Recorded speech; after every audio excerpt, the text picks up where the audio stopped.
नमस्कार, इस बुलेटिन में आप सभी का स्वागत है। मैं हूं आपके साथ पल्लवी राजपूत।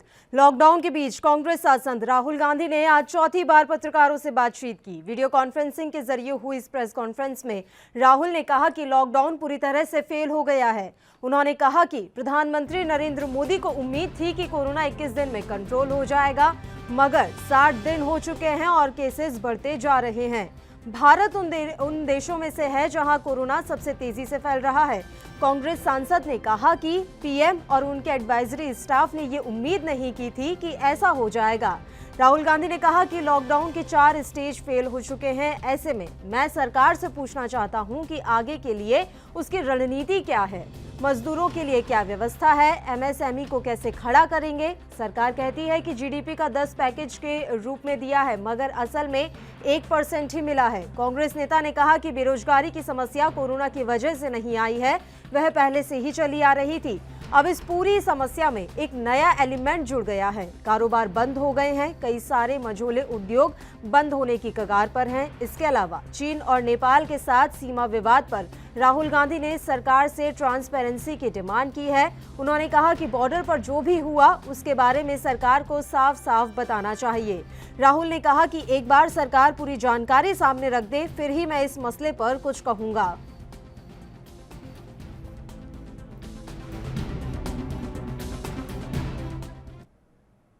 तो कांग्रेस के पूर्व अध्यक्ष राहुल गांधी ने कहा कि भारत एकमात्र ऐसा देश है जहां वायरस तेजी से बढ़ रहे हैं और हम लॉकडाउन को हटा रहे हैं। लॉकडाउन का उद्देश्य विफल हो गया है। भारत एक असफल लॉकडाउन के परिणाम का सामना कर रहा है। इसके अलावा उन्होंने क्या कुछ कहा, आइए आपको सुनाते हैं।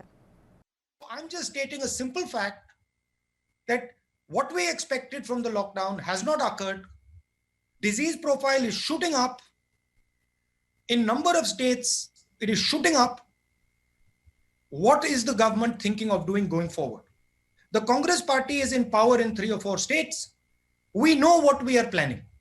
We are very clear what has to be done in our states. We are giving money to poor people. We are giving food to poor people. We are managing the migrants. We are increasing our testing. We have a strategy. But states cannot function in a strategy without the national government.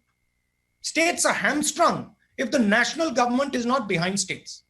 So I have spoken to our chief ministers who have asked me to mention this. They have said that they are fighting a lonely battle and they are confident. They understand what has to be done. But what is the central government planning to do? That's the main question here. And that's again, we of course have a view. We put that view down. We said that injection of money is required. India has been facing a very serious unemployment problem, and this is not new. This has been going on. You've heard of Make in India, you've heard of some of those initiatives, and they have not given the result that one expected for whatever reason. However, now there is a new element to this unemployment, which is that we were already struggling, and now suddenly we've hit this corona problem, which has multiplied this unemployment problem. As you can see, businesses were shut down. And I'm sorry to say this as a national leader, but many small and medium businesses are going to go bankrupt. The people who work for those businesses are going to become unemployed. And that is why we are raising again and again and again that a injection of capital and injection of money to small and medium businesses is required. It will be fatal if we do not do it. An injection of money to the poorest 50% of India is required. It will be fatal if we do not do it. So yes, there is an unemployment problem, but that unemployment problem has now been compounded massively by the current crisis. देखिए, जो border issue है, इसके details क्या हुआ है, किस प्रकार हुआ है, क्या किया गया है, इसके डिटेल सरकार को ट्रांसपेरेंटली देश को बताने चाहिए, क्योंकि क्लैरिटी फ्रैंकली किसी को नहीं है। नेपाल में क्या हुआ किस प्रकार हुआ, क्यों हुआ, लद्दाख में क्या हो रहा है, किस प्रकार हो रहा है, ट्रांसपेरेंसी होनी चाहिए, क्लियरली उनको सरकार को बताना चाहिए। वो ट्रांसपेरेंसी नहीं दिख रही है मुझे। जो चाइना और हिंदुस्तान की बात है, अभी वो लाइव इशू है, तो उसके बारे में मैं प्रेस कॉन्फ्रेंस में ज्यादा नहीं बोलना चाहता हूं, वो मैं सरकार के विजडम पे छोड़ना चाहता हूं। मगर ट्रांसपेरेंसी की जरूरत है। हमें मालूम होना चाहिए क्या हो रहा है, और वो देश को नहीं मालूम। तब थोड़ी ट्रांसपेरेंसी नहीं होगी, मुझे इस पे टिप्पणी करना या बोलना सही नहीं होगा। अगर ज्यादा इंफॉर्मेशन होगा तो फिर मैं आपको एक क्लियर कट पोजीशन दे सकूंगा।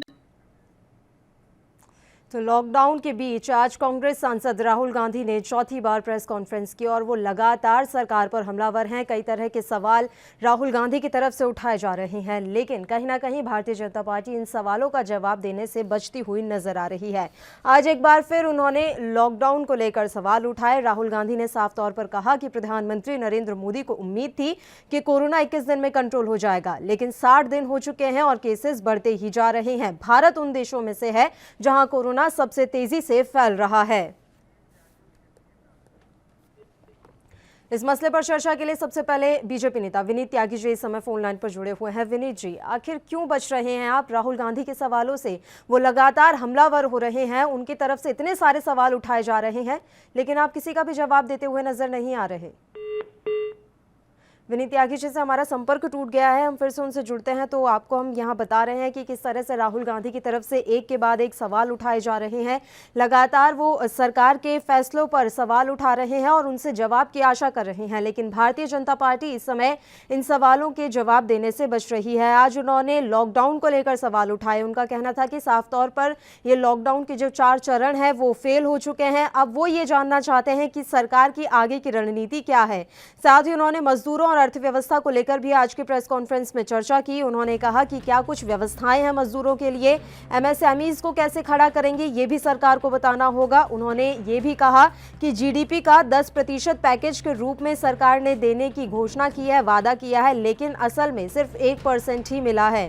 कांग्रेस नेता ने इसके अलावा ये भी कहा कि बेरोजगारी की समस्या कोरोना की वजह से नहीं आई है, वह पहले से ही चली आ रही थी, लेकिन इस पूरी समस्या में एक नया एलिमेंट जुड़ गया है। अब जो हुआ है वो ये कि कारोबार बंद हो गए हैं। कई सारे मध्यम उद्योग ऐसे हैं जो कि बंद होने की कगार पर हैं। इसके अलावा उन्होंने ये भी कहा कि चीन और नेपाल के साथ सीमा विवाद पर सरकार को ट्रांसपेरेंसी बरतनी चाहिए, सरकार को पूरी जानकारी देनी चाहिए। उन्होंने कहा कि बॉर्डर पर जो भी कुछ हुआ है उसके बारे में सरकार को साफ साफ बताना चाहिए। हालांकि राहुल गांधी ने कहा कि इस मसले पर मैं ज्यादा टिप्पणी करने से बचूंगा। विनीत त्यागी एक बार फिर से फोन लाइन पर हमारे साथ जुड़े हुए हैं। विनीत जी, मेरा आपसे सवाल ये था कि आखिर भारतीय जनता पार्टी राहुल गांधी के सवालों का जवाब देने से बच क्यों रही है? वो लगातार प्रेस कॉन्फ्रेंस कर रहे हैं, सवाल उठा रहे हैं, लेकिन आपकी पार्टी की तरफ से आधिकारिक तौर पर किसी तरह के कोई जवाब नहीं आ पा रहे।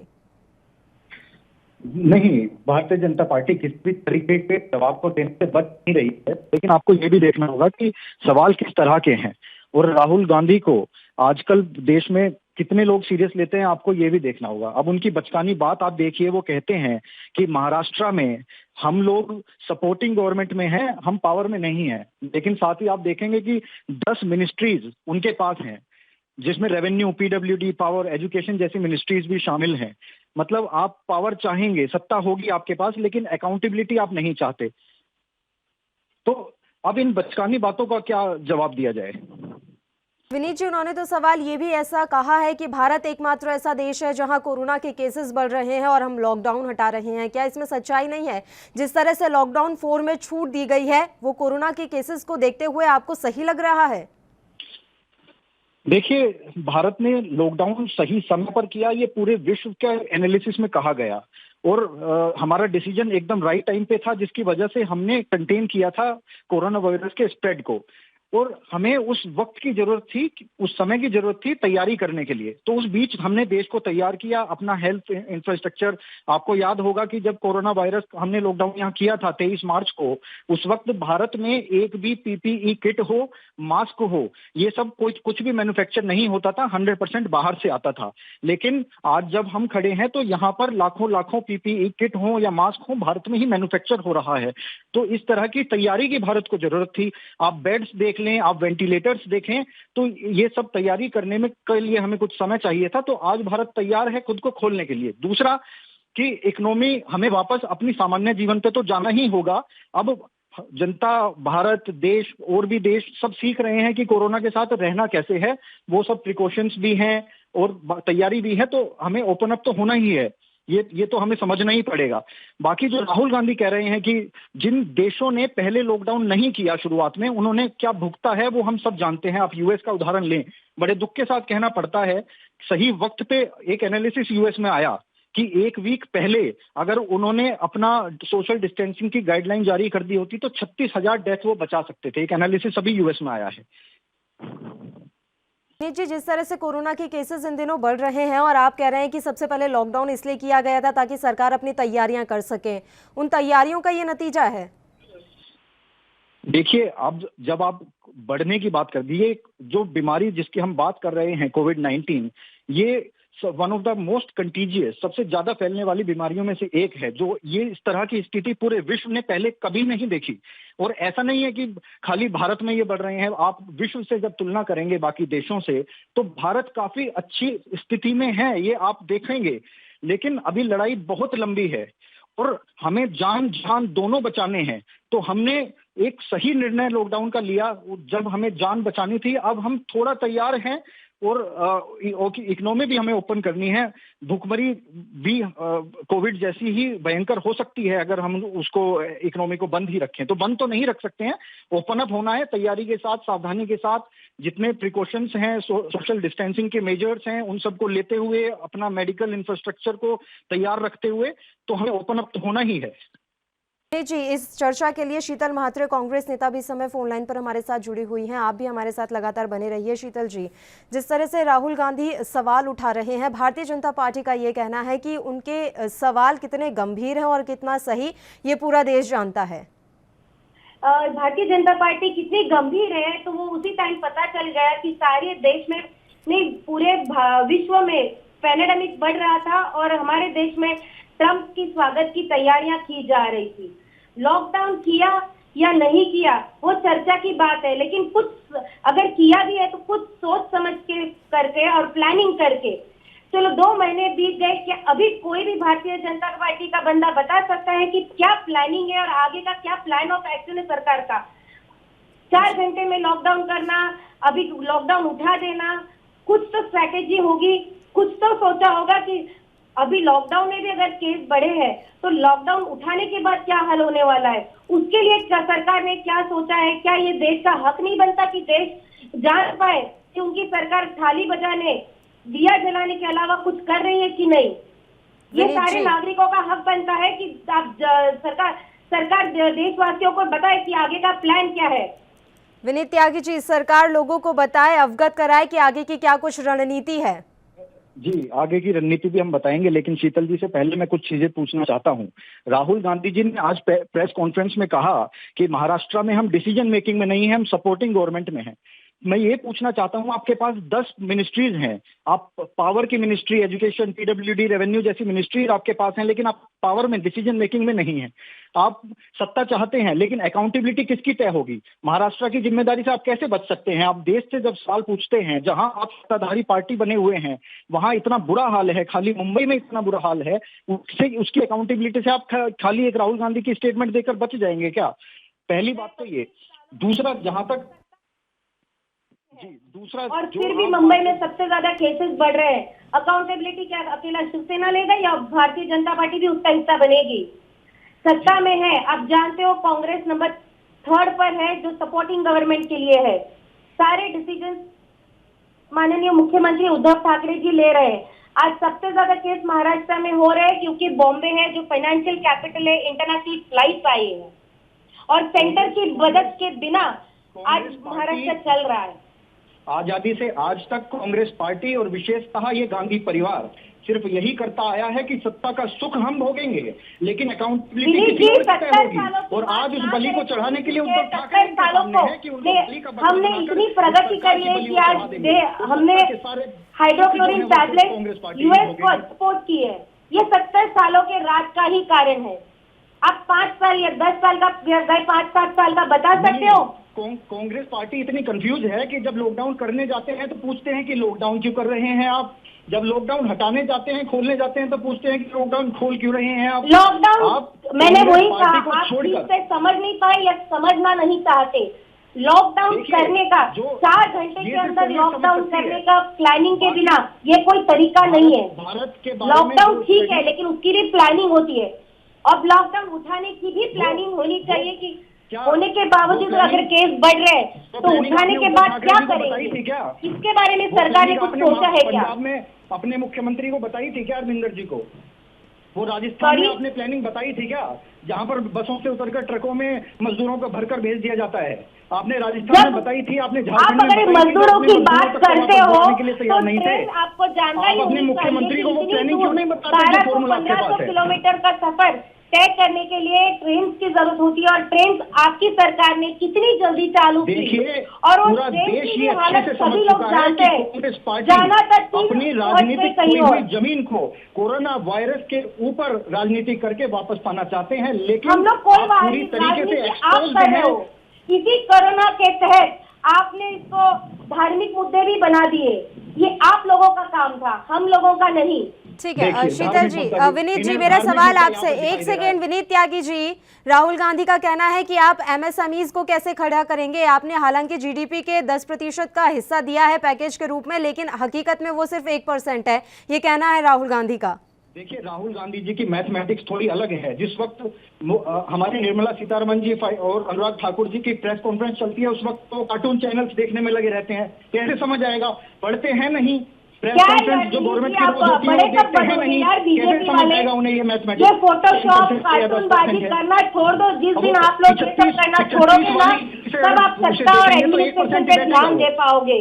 यही बचपने में आप रह गए और दूसरे को बच्चा बोलते बोलते खुद ही ये करते करते देश को अपने। मेरा कहना सिर्फ इतना है कि ये 35 वाली गिनती से राहुल गांधी गिन रहे हैं, इसलिए वो 1% जाकर बैठ रहा है। अगर वो ठीक से किसी समझदार आदमी के साथ बैठेंगे तो 10% पता लग जाएगा। आप बताओ, लॉकडाउन उठाने के बाद सरकार की क्या तैयारियां है, ये नहीं जान सकते क्या हम? ये हमारा हक नहीं है? देखिए, आप नहीं बताओगे? पहले भी बता चुका हूँ, मैं फिर वही कह रहा हूँ, कांग्रेस के लोग पता नहीं क्यों प्रेस कॉन्फ्रेंस रोज जो हेल्थ मिनिस्ट्री की भी होती है, आईसीएमआर की भी होती है, क्यों नहीं देखते हैं? कांग्रेस के लोग प्रेस कॉन्फ्रेंस सब बात छोड़ दीजिए, आप सिर्फ ये बताइए कि सरकार की क्या प्लानिंग है बढ़ते हुए केसेस में लॉकडाउन उठाने के लिए? सरकार ने क्या सोचा है? बस एक सिंपल सा सवाल का सिंपल जवाब मांग रहे हैं, एक जनता की तरफ, एक आम आदमी। ठीक है, शीतल जी जवाब ले लेते हैं विनीत जी का। जी देखिए, तैयारी ऐसा है, जिस महामारी की हम बात कर रहे हैं उसकी अभी वैक्सीनेशन कोई नहीं है, ये हम सब जानते हैं। तो बचाव ही हमें इस पूरी बीमारी के फैलने से बचा सकता है। दूसरा, 2 स्तर पर काम होगा। पहला होगा कि बचाव, दूसरा कि जो पीड़ित हो जाते हैं उनको आप मेडिकल फैसिलिटी दे पाते हैं या नहीं। अब जो तैयारी हमने की है, मैं पहले भी रिपीट कर चुका हूं ये बात, मैन्युफैक्चरिंग की बात हो, जैसे पीपीई किट है, मास्क हैं, उनकी मैन्युफैक्चरिंग में इंडिया आज दूसरा सबसे बड़ा मैन्युफैक्चरर बन गया है पूरे विश्व का। ये हमने कुछ ही दिनों में अचीव किया है, लेकिन वो अचीवमेंट आप कहना नहीं चाहते, भारतीय होने के बाद भी नहीं कहना चाहते, क्योंकि वो श्रेय कहीं मोदी जी को ना चला जाए। मैं आपका आपसे ऐसी आशा भी मैं नहीं रखता, लेकिन वो तैयारी भारत ने की है और भारत आज अपने दम पर पीपीई किट और मास्क का बड़े स्केल पर उत्पादन कर रहा है। दूसरा, हमारी हॉस्पिटल फैसिलिटीज, जब 23 मार्च को ये लॉकडाउन शुरू हुआ था, उस वक्त हमारे पास जो बेड्स थे पूरे भारत में वो 47,000 थे, और 23 अप्रैल विद इन जस्ट 1 मंथ हमारे पास सीवियर पेशेंट्स को देखने के लिए जो बेड थे हॉस्पिटल में वो 1,94,000 थे। ये तैयारी हमने की है, वो 23 अप्रैल का मैं आंकड़ा आपको बताता हूं। 23 मार्च लॉकडाउन के बाद पूरे देश के लिए बता रहे हैं या सिर्फ बीजेपी शासित राज्यों के लिए बता रहे हैं? ये पूरे देश का आंकड़ा है मैम। तो फिर ये जैसे तमाम आप- तरह की जैसे जो आप एक महाराष्ट्र से सेकंड पहले- विनीत जी, ये तमाम तरह की तस्वीरें जो सामने आती हैं कि एक ही बेड पर लेटा हुआ है शव और उसके पास में ही कोरोना मरीज का इलाज करवाया जा रहा है, ये कौन सी तस्वीरें हैं? आपने महाराष्ट्र के ये चित्र देखे होंगे, मेरी बहन इसलिए ने मैंने महाराष्ट्र आपसे के चित्र पूछा देखे ना, होंगे, इसलिए जो मैंने आज भी पूरा आपसे दिन टीवी पूछा पर चल कि ये रहा है। तैयारियां किसके लिए थी? बीजेपी शासित राज्यों के लिए थी या पूरे देश के लिए थी? विनीत जी, आप ये महाराष्ट्र देखिए की बात कितनी करते हैं, बेशर्मी मुझे एक कांग्रेस बात पार्टी में बताइए, है कि अपने 16,000 राज्यों का करोड़ ठीकरा GST का वो जो बीजेपी के महाराष्ट्र ऊपर का छोड़ना चाहते हैं। आना ये है, अकाउंटेबिलिटी, उसमें सिर्फ 2,000 करोड़ क्यों इतनी किया? बड़ी राजनीतिक पार्टी की ये अकाउंटेबिलिटी है कि अपने राज्यों तक की जिम्मेदारी वो खुद नहीं लेना चाहते। विनीत जी, 16,000 crore tax GST tax return आना था महाराष्ट्र को, और दिया कितना है आप जानते हो ये चीज? और बोल रहे हैं जी। महाराष्ट्र कैसे चलेगा? 2,000 जी, करोड़ दिया है सिर्फ। आपकी आवाज नहीं आ रही है, क्या बोल रहे हैं? 16,000 करोड़ जो टैक्स रिटर्न GST का आना था महाराष्ट्र को सेंटर की तरफ से, और देने में आया सिर्फ 2,000। अब मैं फिर आपसे वही कह रहा हूं कि अगर आप देखेंगे कल आज देवेंद्र फडणवीस ने महाराष्ट्र के सारे MLA ने PM केयर्स फंड में डाले, CM रिलीफ फंड में नहीं डाले, ऐसा क्यों? PM केयर्स फंड में कितना फंड जमा हुआ और उसका कहाँ उपयोग किया गया है, ये आज तक किसी को पता नहीं चला। ये आपको नहीं पता लगा होगा, लेकिन स्टेट में इसका वैक्सीनेशन नाम के PM केयर्स नहीं फंड विनीत इसलिए जी, रखा ये गया। उनको नहीं है, किसी को पता नहीं लगा कि पीएम केयर फंड का पैसा कहां और कैसे इस्तेमाल हुआ है, इसमें सिर्फ नहीं, मैम, कांग्रेस की बात ये- नहीं है। ये गवर्नमेंट विनीत की जी, तरफ से PM पूरे अच्छे केयर तरीके फंड से क्यों रिलीज रखा किया गया गया नाम? है। PM रिलीफ फंड क्यों नहीं? क्योंकि रिलीफ फंड CAG के अंडर में आता है, ऑडिट होती है उसकी। ठीक है शीतल और जी, जो विनीत जी, महाराष्ट्र, तो इस वजह से आप वहां पर मरीजों का इलाज लाशों के बीच में कर ठीक रहे है। हैं क्या? ठीक है विनीत जी, शीतल जी, इस तरीके से दोनों एक साथ बोलेंगे तो किसी की कोई बात समझ में नहीं आएगी, और अभी भी सिर्फ आरोप प्रत्यारोप हो रहा है। जो जानकारी है, जो वाकई में देश की जनता जानना चाहती है, वो अभी भी उन तक नहीं पहुंच पा रही है। आप दोनों का बहुत बहुत शुक्रिया तमाम चर्चा के लिए, आप हमारे साथ जुड़े। तो राहुल गांधी के सवालों के बाद भारतीय जनता पार्टी में बवाल मचने लगा है, लगातार खलबली मची हुई है। हालांकि जो सरकार है, केंद्र सरकार, वो अपनी पीठ थपथपाने में लगी हुई है। तमाम तरह की जो उपलब्धियां हैं वो सरकार की तरफ से गिनाई जा रही हैं, लेकिन असल में जो वाकई में देश की जनता जानना चाहती है, उसका जवाब अभी भी केंद्र की मोदी सरकार की तरफ से नहीं दिया जा रहा है। आगे की रणनीति, ये वाकई में ना सिर्फ राहुल गांधी का सवाल है, बल्कि पूरी देश की जनता ये जानना चाहती है कि सरकार ने आगे के लिए क्या कुछ रणनीति बनाई है, और ये अभी तक साफ नहीं है, ये तस्वीरें अभी तक साफ नहीं हो पाई हैं कि सरकार आगे क्या कुछ करने वाली है। जिस तरह से देश में कोरोना के केसेस बढ़ते जा रहे हैं, उसी बीच में लॉकडाउन में ढील दिए जाना, लॉकडाउन को हटा देना, इस पर भी राहुल गांधी ने सवाल खड़े किए। और ये वाकई में सोचने वाली बात है कि जब कोरोना के केस इतने नहीं थे, उस समय कर्फ्यू लगा हुआ था, कई जगहों पर लोगों को बाहर निकलने की इजाजत नहीं थी, लेकिन अब कोरोना के केस जिस रिकॉर्ड स्तर के साथ बढ़ रहे हैं, उस बीच लॉकडाउन को हटा देना या फिर ढील देना, ये कहीं ना कहीं सवाल खड़े करता है। हालांकि सरकार अपनी दलील दे रही है कि हमें अर्थव्यवस्था चलानी है, लोगों को रोजगार देना है, नहीं तो एक बहुत बड़े आर्थिक संकट का हम सामना करेंगे। मसले पर चर्चा के लिए राजनीतिक विश्लेषक यूसुफ अंसारी जो इस समय फोन लाइन पर जुड़े हुए हैं। यूसुफ जी, जिस तरह से राहुल गांधी लगातार सवाल खड़े कर रहे हैं सरकार पर, किस तरह से आप इसे देखते हैं? देखिए, राहुल गांधी और सोनिया गांधी दोनों ने कई बार प्रधानमंत्री नरेंद्र मोदी से सीधे सीधे सवाल पूछे हैं कि लॉकडाउन के बाद की उनकी रणनीति क्या है, लेकिन सरकार की तरफ से तस्वीर साफ नहीं होती है। पहला जब लॉकडाउन में प्रधानमंत्री नरेंद्र मोदी ने ऐलान किया था, तो उस वक्त उन्होंने कहा था कि साहब ये 21 दिन का लॉकडाउन होगा, और महाभारत की लड़ाई 18 दिन में जीती गई थी, ये लड़ाई हम 21 दिन में जीतेंगे। तो आज राहुल गांधी ने ये बुनियादी सवाल उठाया है कि जब प्रधानमंत्री ने 21 दिन में लड़ाई जीतने का दावा किया था, तो आज 60 दिन बाद भी लड़ाई क्यों नहीं जीती जा सकती है? बल्कि आज हालात और ज्यादा खराब हो चुके हैं। लोगों बड़े पैमाने पर लोगों के रोजगार छूट चुके हैं, प्रवासी मजदूर बड़े शहरों से अपने घरों को पलायन कर गए हैं, और उन्हें घर भेजने के लिए माकूल व्यवस्था भी केंद्र सरकार और राज्य सरकारें नहीं कर पाई है। पैदल मजदूरों को जाना पड़ा, और उनकी अब जो मजदूर पहुंच रहे हैं अपने घरों पे, चाहे वो बिहार में हो, चाहे उत्तर प्रदेश में हो, चाहे छत्तीसगढ़ में हो, या कहीं भी हो, वहां उनके कोरोना पॉजिटिव होने की बड़ी तादाद में खबरें आ रही हैं। तो उससे कोरोना के जो मामले हैं देश में लगातार बढ़ते जा रहे हैं। आज 1.5 लाख के आसपास ये आंकड़ा पहुंच गया है। तो ऐसे में अगर राहुल गांधी केंद्र सरकार से सवाल पूछते हैं, तो उनका सवाल पूछना वाजिब है, क्योंकि राहुल गांधी ने 12 फरवरी को पहली बार ट्विटर के जरिए केंद्र सरकार को चेताया था कि सरकार इसे गंभीरता से, कोरोना तक देश में बहुत खतरनाक साबित हो सकता है। लेकिन केंद्र सरकार की तरफ से 19 मार्च तक इस बारे में कोई सफाई, कोई एक्शन नहीं लिया गया। 19 मार्च को पहली बार प्रधानमंत्री नरेंद्र मोदी टीवी पर आए और उन्होंने सोशल डिस्टेंसिंग की बात की। तो 12 फरवरी से लेकर 19 मार्च, यानी 1 महीने से भी ज्यादा अगर प्रधानमंत्री इस पर खामोश रहते हैं, और इस बीच अहमदाबाद में नमस्ते ट्रंप नाम का एक बड़ा कार्यक्रम हुआ जिसमें भीड़ इकट्ठी की गई। तो इन तमाम चीजों को लेकर के केंद्र सरकार सवालों के घेरे में है। और बिल्कुल, तैयारियों में कहीं ना कहीं कमी रह गई है, कहीं ना कहीं चूक रह गई है। आपका बहुत बहुत शुक्रिया यूसुफ जी, तमाम चर्चा के लिए आप हमारे साथ जुड़े। तो राहुल गांधी के सवाल को लेकर भारतीय जनता पार्टी में खलबली मची हुई है। सरकार की तरफ से हालांकि कोई जवाब नहीं दिया जा रहा, लेकिन राहुल गांधी अपनी जिम्मेदारी निभाते हुए, एक विपक्ष की जिम्मेदारी निभाते हुए तमाम तरह के सवाल उठा रहे हैं। देखने वाली बात होगी कि सरकार इनका क्या कुछ जवाब देती है।